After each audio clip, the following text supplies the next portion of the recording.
بسم الله الرحمن الرحيم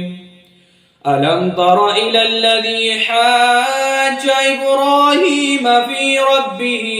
أن آتاه الله الملك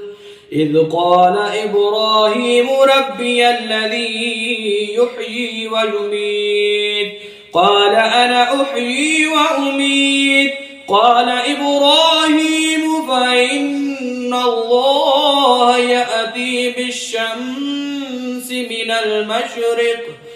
المشرق فأت بها من المغرب فبهت الذي كفر والله لا يهدي القوم الظالمين أو كالذي مر على قرية وهي خاوية على عروشها قال أنى يحيي هذه الله بعد موتها فأماته الله 100 عام ثم بعثه قال كم لبثت قال لبثت يوما أو بعد يوم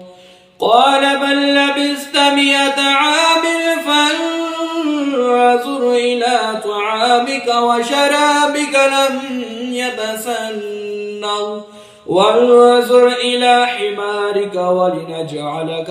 آية للناس وانظر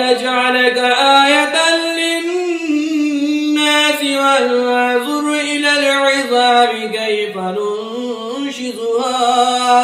كيف ننشزها ثم نكسوها لحما فلما تبين له قال أعلم أن الله على كل شيء قدير وإذ قال إبراهيم ربي أرني كيف تحيي الموتى قال أولم تؤمن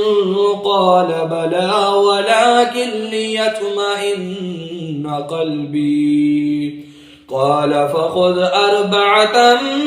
من الطير فصرهن إليك ثم اجعل على كل جبل